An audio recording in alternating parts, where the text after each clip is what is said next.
अल्हम्दुलिल्लाहि रब्बिल आलमीन वल आक़िबतु लिल मुत्तक़ीन वस्सलातु वस्सलामु अला सय्यिदिल मुरसलीन व बाद। इंशाअल्लाहुर रहमान तफ़सीली प्रोग्राम जिस तरह आपके इल्म में है कि फ़ज़ीलतुल शेख हज़रत अल्लामा प्रोफेसर अब्दुल्ला नासिर रहमानी हफ़िज़हुल्लाह का ही होना है और हम सब सामईन में से हैं। हकीकतन मुझे हुक्म हुआ है कि मैं इस इदारे के हवाले से, इसके अग़राज़ व मक़ासिद के हवाले से चंद बातें आपके गोश गुज़ार करूँ, क्योंकि अल्लाह ताला की तौफ़ीक़ से और बाद में इन भाइयों की एक यूँ समझ लें कि मेरे साथ एतमाद और अच्छा गुमान की वजह से इस इदारे के क़याम के रोज़े अव्वल से अब तक मुख्तलिफ़ औक़ात में साथी राब्ते में रहते हैं। मुशावरतें भी शुरू में आरा को भी शामिल किया गया।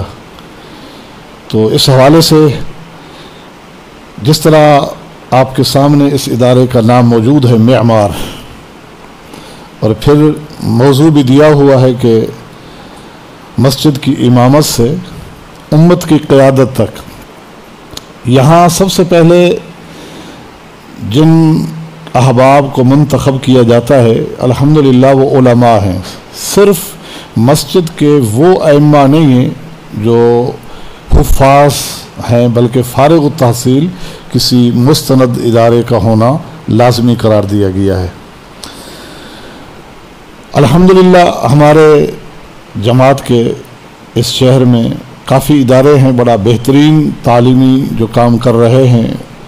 तो इन्हीं इदारों से फ़ारिग़ होने वाले चंद बच्चे चंद अहादीस पर अमली तशरीहात सामने रखने के लिए, उन्हें सिखाने के लिए कि वो ख़ुद भी मुस्तफ़ीद हों और उन्हें एक रास्ता मिले, ताकि वो जिस हलके के कम से कम इमाम हैं वहाँ से शुरुआत करें कि इन अहादीस में हमें किस चीज़ का सबक मिला है। मसलन ये बड़ी मारूफ हदीस है कि एक सहाबी ने आकर शिकायत की नबी अलैहिस्सलातु वस्सलाम को कि फ़लाँ शख्स की वजह से मैं जमात के साथ नमाज नहीं पढ़ सकता, इसलिए कि वो इतनी लंबी नमाज पढ़ाते हैं। नबी अलैहिस्सलाम ने उनको बुलाया, समझाया और गुस्सा भी फरमाया, सख्त अल्फाज भी फरमाया कि इन्ना मिनकुम मुनफ़्फ़रीन, और तालीम दी कि मन अम्मा कौमन फल युखफ़िफ़ बिहिमुस्सलाता। आगे जो आपने इरशाद फरमाया फ़इन्न वराअहुल कबीरा वल मरीज़ा वज़ल हाजा। तो अल कबीर सिर्फ इसी हद तक नहीं कि नमाज एक अहम तरीन इबादत है, नबी अलैहिस्सलाम ने इस नमाज के हवाले से लंबी करना, छोटी करना, इस हवाले से भी कबीर का ख्याल रखने की तालीम दी है बुजुर्गों की। तो इन उलमा को इस तरफ मुतवज्जे किया गया है कि आप अपने मुआशरे मस्जिद के नमाजियों को इस हवाले से किस तरह दर्स देंगे और कैसे तैयार करेंगे कि बुजुर्गों का एहतराम कैसे किया जाता है। अमली तौर पर उनको प्रैक्टिस दें, समझाएं, इन मौज़ूआत को इख्तियार करें कि नमाज जैसी इबादत को नबी अलैहिस्सलाम ने उसकी वजह से मुख्तसर करा दिया। तो दीगर मामलात आगे फरमाया वल मरीज़ा, बीमार है तो बीमार के क्या हुकूक हैं। इस इदारे के निसाब में ये शामिल था कि मरीजों की इयादत कैसे की जाती है। बच्चों को, तलबा को अस्पताल में ले जाया गया, मरीजों की इयादत के हवाले से ये ज़ौक़ पैदा किया, बैठे इनके साथ, मरीजों के साथ। नबी अलैहिस्सलाम ने इस मुख्तसर से जुमले के अंदर सिर्फ नमाज के हवाले से नहीं, नमाज जैसी इबादत को भी इनकी वजह से आपने मुख्तसर करने का हुक्म दिया है। तो हम इनकी अहमियत को भूल जाएं। और नबी अलैहिस्सलाम बहैसियत इमाम कौम, इमाम आज़म, बहैसियत कायद आज़म, आपका तर्ज अमल क्या है। सिर्फ नमाज तो नहीं पढ़ाते थे, आपने देखा आज फुला नमाजी मुस्तकिल नमाज में आने वाला नहीं है। पूछा साहब है बीमार है तो इयादत के लिए जा रहे हैं, फुला साथी क्यों नहीं आ रहा। ये आयत उतरी जब से बेशक वो लोग जो अपनी आवाज़ों को अल्लाह के पैगंबर की आवाज़ पे बुलंद करते हैं, आमाल का ज़िया उलमा है सब माशाअल्लाह, तो वो बैठ गया है घर में, नबी अलैहिस्सलाम उसको तसल्ली दे के बुलवा रहे हैं। नमाजियों का ख्याल रखा जा रहा है कि मरीज, नबी अलैहिस्सलाम पूछ रहे हैं, वो बुढ़िया मस्जिद की सफाई करती हुई नजर आती थी, कहां गई, क्यों नजर नहीं आ रही? अल्लाह के पैगंबर फौत हो गई। तो ये इमाम का काम है। इमाम का काम सिर्फ नमाज पढ़ा देना नहीं है, यहां अमलन ये चीजें कुछ सिखाई गई है, बताई गई है। वजल हाजा, तीसरा लफ्ज़ नबी अलैहिस्सलाम ने फरमाया, जरूरतमंद भी मौजूद है। हाजात, उनकी भी इतनी अहमियत है कि मालूम नहीं उसकी कैसी जरूरत है। वो आपके यहां ये टाइम टेबल देख कर के यहां ठीक 1:30 बजे जमात होती है, 1:45 बजे फारिग हो जाते हैं जुम्मे के दिन। उसकी ड्यूटी है कि किसी अहम तरीन इदारे में वो यहां इसलिए आया कि 2 बजे मुझे गाड़ी में लेने के लिए आना है, तो मैं इंशाअल्लाह यहां से ही फारिग हो सकता हूं।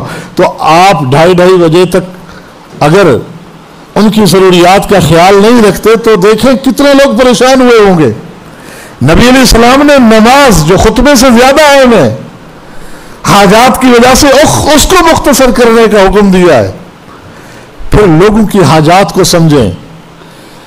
आप अपने इलाके में रहते हैं, कमेटियां बनाएं, लोगों की हाजात को जानें और जहां तक मुमकिन हो सकता है उनके मसाइल हल कर सकते हैं, आपके जरिए मसाइल हल हो सकते हैं। तो इस हवाले से काविश करें। इन खुतबा को इस तरह की तरबियत दी गई है। नबी अलैहिस्सलाम ने हुक्म दिया, अल्लाह ने फरमाया दुश्मन के मुकाबले में तैयारी करो। तो तैयारियां किस तरह की जाती हैं? बाकायदा इस इदारे के तहत मशकें कराई गई।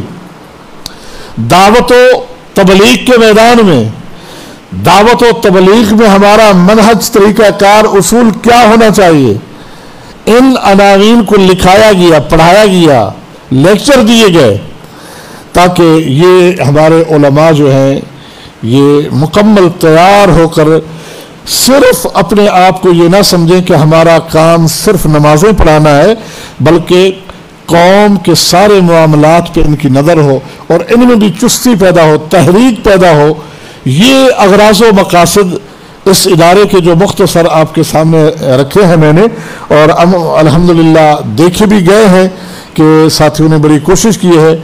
आखिर में मैं अपने आप को और बिलखुसूस इस इदारे के मुहतमिमीन, मुंतज़मीन को एक छोटी सी मुख्तसर नसीहत करके बात को ख़त्म करूँगा कि इमाम बुखारी रहमहुल्लाह ने किताबुल ईमान में एक बाब कायम किया है, खौफुल मुमिन अन यहबत अमलुहु व हुवा ला यशऊर। किताबुल ईमान में ये बाब कायम किया है कि ईमान वाला हर वक्त डरता है कि कहीं मुझे ऐसा ना हो कि पता ही ना चले और मेरी नेकी ज़ाय हो जाए। इस नुक्ते को हम सब ने सामने रखना है।